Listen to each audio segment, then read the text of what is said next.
ونصلی علی رسولہ الکریم اما بعد فاعوذ باللہ السمیع العلیم من الشیطان الرجیم بسم اللہ الرحمن الرحیم۔ سورۃ الانبیاء بامانی بامحاورہ ترجمہ اور اس کے بعد اس کی تشریح۔ پہلے بامانی ترجمہ، آیت نمبر 30۔ اولم یر الذین، کیا اور نہیں دیکھا ان لوگوں نے جنہوں نے کافروا کفر کیا، ان السماوات کہ بلا شبہ آسمان، والارض اور زمین، کانتا تھے دونوں، رتقاً آپس میں ملے ہوئے، باہم ملے ہوئے، ففتقناہما پھر ہم نے الگ الگ کیا ان دونوں کو، وجعلنا اور ہم نے بنائی، من الماء پانی سے، کل شیء حی ہر چیز جاندار، افلا کیا پھر نہیں، یؤمنون وہ ایمان لاتے۔ آیت نمبر 31۔ وجعلنا اور ہم نے بنائے، فی الارض زمین میں، رواسیہ مضبوط پہاڑ، ان تمیدہ تاکہ نہ وہ جھک پڑے کسی ایک طرف، بہم ان کو لے کر، وجعلنا اور ہم نے بنائے، فی اس میں، فجاجن کشادہ، سبلا لعلہم رستے، لعلہم تاکہ وہ لوگ، یہتدون راہ پائیں۔ آیت نمبر 32۔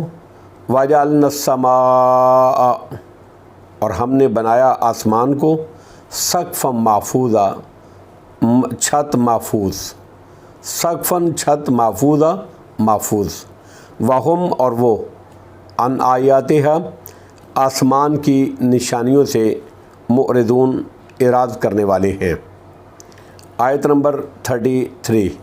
وَهُوَ الَّذِي اور اللہ ہی وہ ذات ہے، اور وہی ہے اللہ جس نے، خلق اللیل پیدا کیے رات، والنہار اور دن، والشمس اور سورج، والقمر اور چاند، کل سب سارے، فی فلک یسبحون اپنے اپنے مدار میں تیرتے ہیں، گردش کرتے ہیں، چلتے ہیں، پھرتے ہیں۔ آیت نمبر 34۔ وما جعلنا اور نہیں ہم نے کیا، لبشر من قبلک الخلد کسی بشر کے لیے، من قبل کا آپ سے پہلے، خلد ہمیشہ رہنا، افإن مت کیا پھر اگر آپ فوت ہو جائیں، فہم الخالدون تو کیا وہ ہمیشہ رہنے والے ہیں۔ آیت نمبر 35۔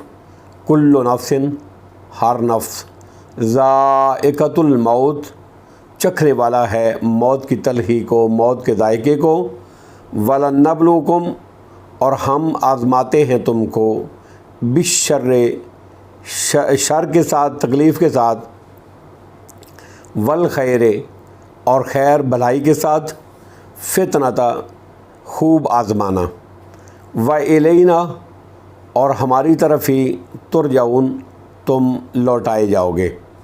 آیت نمبر 36۔ وَإِذَا اور جب، رَاكَ الَّذِينَ دیکھتے ہیں آپ کو وہ لوگ جنہوں نے کافروا کفر کیا، اَن يَتَّخِذُونَكَ تو نہیں وہ بناتے آپ کو، الا مگر، ہزوا مذاق ہی، اَهَذَا الَّذِي کہتے ہیں کیا یہی ہے وہ جو، یذکرو تذکرہ کرتا ہے، آلہتکم تمہارے معبودوں کا، یہ وہی ہے، وہم جبکہ وہ تو، بذکر الرحمن رحمان کو یاد کرنے ہی سے، وہم اور وہ خود، کافرون منکر ہیں، کفر کرنے والے ہیں۔ آیت نمبر 37۔ خلق الانسان پیدا کیا گیا ہے انسان، من عجل جلد بازی کے خمیر سے، ساوریکم ان قریب میں دکھاؤں گا تمہیں، آیاتی اپنی آیتیں، فلا تستعجلون لہذا تم نہ جلدی کرو، طلب کرو مجھ سے۔ اب بامحاورہ ترجمہ اور اس کی تشریح۔ آیت نمبر 30۔ اولم یر الذین کفروا ان السماوات والارض کانتا رتقا، کیا کافروں نے نہیں دیکھا، اولم یر الذین، کیا کافروں نے نہیں دیکھا، اس سے رویت عینی نہیں، رویت قلبی مراد ہے، یعنی کیا انہوں نے غور و فکر نہیں کیا، یا انہوں نے جانا نہیں، انہوں نے سمجھا نہیں؟ کیا کافروں نے نہیں دیکھا، غور نہیں کیا کہ بے شک آسمان اور زمین آپس میں ملے ہوئے تھے، ففتقناہما، تو ہم نے ان دونوں کو الگ الگ کر دیا۔ رتقن کے معنی بند کے، اور فتقن کے معنی پھاڑنے، کھولنے اور الگ الگ کرنے کے ہیں، یعنی آسمان اور زمین ابتدائی امر میں آپس میں ملے ہوئے تھے اور ایک دوسرے کے ساتھ پیوست تھے، ہم نے ان کو ایک دوسرے سے الگ کر دیا، آسمانوں کو اوپر کر دیا، زمین کو نیچے اپنی جگہ پر رہنے دیا۔ ففتقناہما، پھر ہم نے آسمان اور زمین کو دونوں کو الگ الگ کر دیا۔ وجعلنا من الماء کل شیء حی، اور ہم نے پانی سے ہر زندہ چیز کو پیدا کیا، بنایا۔ اس سے مراد اگر بارش اور چشموں کا پانی ہے تب بھی واضح ہے کہ اس سے رویدگی ہوتی، اور ہر ذی روح کو حیات نو ملتی ہے، اور اگر مراد نطفہ ہے تو اس میں بھی کوئی اشکال نہیں کہ یہ ہر زندہ چیز کے وجود کا باعث وہ قطرہ آب ہے جو نر کے صلب سے نکلتا ہے اور مادہ کے رحم میں جا کر قرار پکڑتا ہے۔ افلا یؤمنون، کیا پھر وہ ایمان نہیں لاتے؟ آیت نمبر 31، وجعلنا فی الارض رواسیا ان تمید بہم، اور ہم نے زمین میں پہاڑ بنائے، اللہ فرماتے ہیں اور ہم نے زمین میں پہاڑ بنائے تاکہ وہ اس کے ساتھ جھکنے نہ پائے، یعنی اگر زمین پر یہ بڑے بڑے پہاڑ نہ ہوتے تو زمین میں جنبش، زلزلہ، لرزش ہوتی رہتی، جس کی وجہ سے انسانوں اور حیوانوں کے لیے مسکن، قرار پکڑنا، آرام پکڑنا، بننے کی صلاحیت سے، مستقر بننے کی صلاحیت سے محروم رہتی۔ ہم نے پہاڑوں کا بوجھ اس زمین پر ڈال کر اس کو ڈاواڈول ہونے سے محفوظ کر دیا۔ وجعلنا فیہا فجاجا سبلا لعلہم یہتدون، اور ہم نے اس میں کھلی راہیں رکھی۔ اس سے مراد زمین یا پہاڑ ہیں، یعنی زمین میں کشادہ رستے بنا دیے یا پہاڑوں میں درے رکھ دیے جس سے ایک علاقے سے دوسرے علاقے میں آنا جانا آسان ہو گیا۔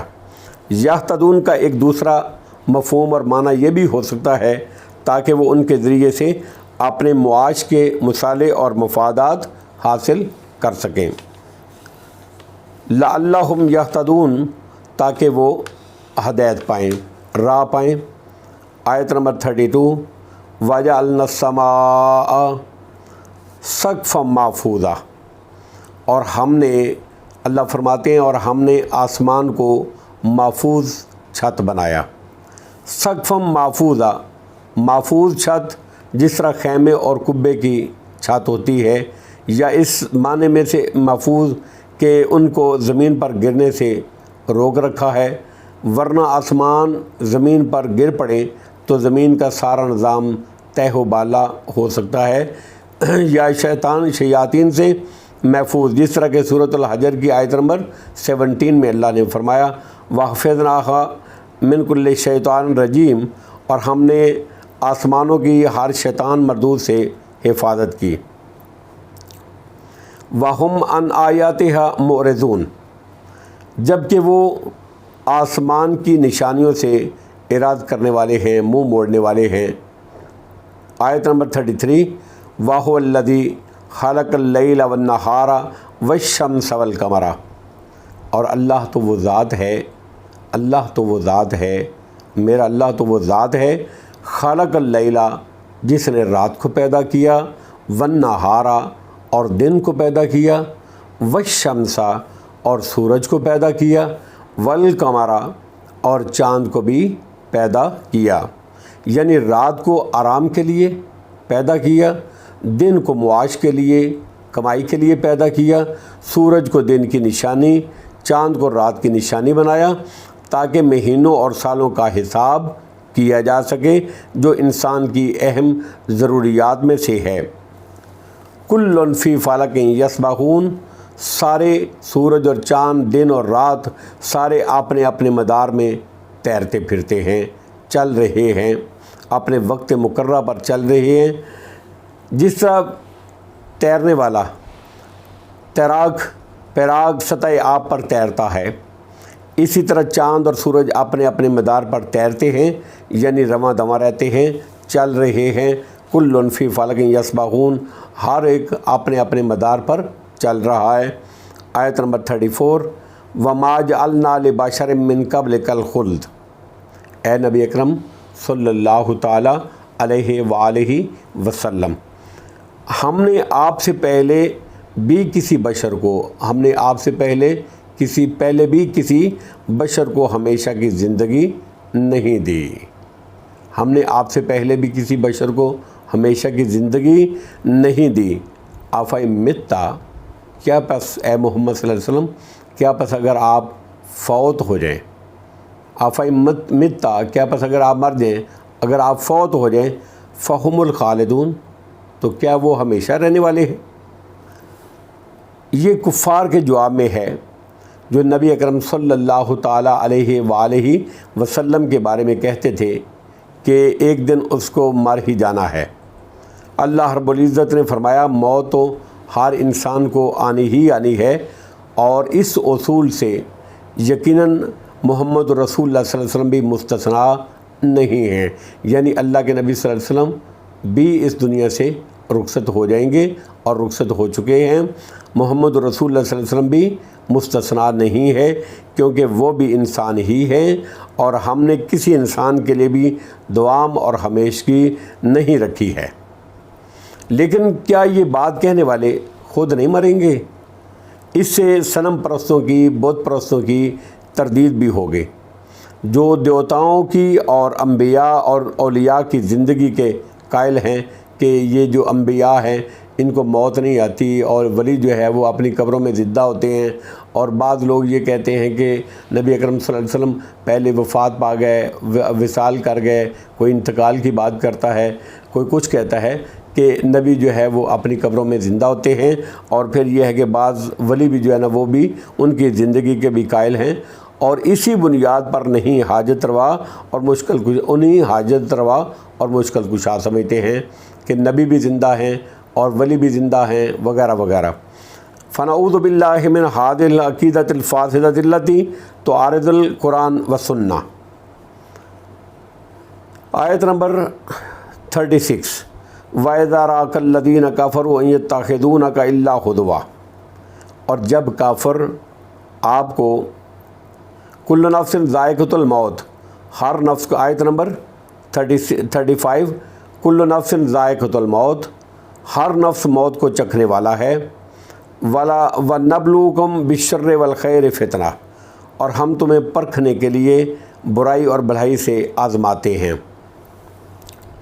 یعنی کبھی مصائب و آلام سے دوچار کر کے، اور کبھی دنیا کے وسائل فراوان سے بہرہ کر کے، کبھی صحت و فراخی کے ذریعے سے بھی، اور کبھی تنگی اور بیماری کے ذریعے سے آزماتے ہیں، کبھی تونگری دے کر اور کبھی فکر و فاقہ میں مبتلا کر ہم آزماتے ہیں، تاکہ ہم دیکھیں کہ شکر گزاری کون کرتا ہے اور ناشکری کون کرتا ہے، صبر کون کرتا ہے، بے صبری ناصبری کون کرتا ہے، شکر اور صبر رضا الہی کا اور کفران نعمت، اور ناصبری غضب الہی کا موجب ہے۔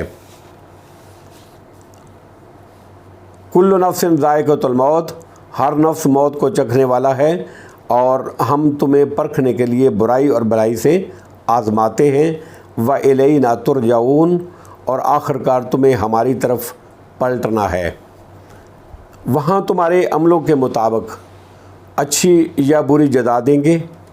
اول الذکر لوگوں کے لیے بھلائی اور دوسروں کے لیے برائی ہے۔ فَمَن يَعْمَلْ مِثْقَالَ ذَرَّةٍ خَيْرًا يَرَهُ، ومن یعمل مثقال ذرۃ شرا یرہ۔ اس کے باوجود یہ رسول صلی اللہ علیہ وسلم کا استہزاء، مذاق، ٹھٹھا اڑاتے ہیں، جس طرح کہ سورہ فرقان کی آیت نمبر 41 میں اللہ نے فرمایا وَإِذَا رَأَوْكَ أَن يَتَّخِذُونَكَ إِلَّا هُزُوًا أَهَٰذَا الَّذِي بَعَثَ اللَّهُ رَسُولًا۔ جب اے پیغمبر صلی اللہ علیہ وسلم یہ کفار مکہ تجھے دیکھتے ہیں تو تیرا مذاق اڑانے لگ جاتے ہیں، کہتے ہیں کہ یہی وہ شخص ہے جس کو اللہ نے رسول بنا کر بھیجا ہے، یہ کہتے ہیں۔ آیت نمبر 36 وَإِذَا رَأَكَ الَّذِينَ كَفَرُوا أَن يَتَّخِذُونَكَ إِلَّا هُزُوًا۔ اور اے نبی اکرم صلی اللہ علیہ وسلم جب کافر آپ کو دیکھتے ہیں تو وہ آپ کو مذاق ہی کا نشانہ بناتے ہیں۔ أَهَٰذَا الَّذِي يَذْكُرُ آلِهَتَكُمْ وَهُمْ بِذِكْرِ الرَّحْمَٰنِ هُمْ كَافِرُونَ۔ کہتے ہیں کیا یہی ہے جو تمہارے معبودوں کا ذکر احانت سے کرتا ہے، احانت سے تمہارے معبودوں کا ذکر احانت سے کرتا ہے، وَهُمْ بِذِكْرِ الرَّحْمَٰنِ هُمْ كَافِرُونَ، جب کہ وہ خود رحمان کے ذکر کے منکر ہیں۔ اس کے باوجود یہ رسول اللہ صلی اللہ علیہ وسلم کا استہزاء، مذاق اڑاتے ہیں۔ آیت نمبر 37 خُلِقَ الْإِنسَانُ مِنْ عَجَلٍ۔ انسان جلد بازی کے خمیر سے پیدا کیا گیا ہے، تخلیق کیا گیا ہے۔ سَأُرِيكُمْ آیاتی فَلَا تَسْتَعْجِلُونَ۔ میں تمہیں اپنی نشانیاں جلد دکھاؤں گا، لہذا تم مجھ سے جلدی کا مطالبہ نہ کرو۔ یہ کفار کے مطالبہ عذاب کے جواب میں ہے کہ چونکہ انسان کی فطرت میں جلت اور جلد بازی ہے، اس لیے وہ پیغمبر سے بھی جلدی مطالبہ کرنے لگ جاتا ہے کہ اپنے اللہ سے کہے کہ وہ ہم پر فوراً عذاب نازل کر دے۔ اللہ نے فرمایا اے میرے نبی اکرم صلی اللہ تعالیٰ علیہ وآلہ وسلم، ان کو کہو جلدی مت کرو، میں عنقریب تمہیں اپنی نشانیاں دکھاؤں گا۔ ان نشانیوں سے مراد عذاب بھی ہو سکتا ہے اور صداقت رسول پر براہین دلائل بھی ہو سکتے ہیں۔ واللہ اعلم بالصواب، وآخر دعوانا ان الحمد للہ رب العالمین۔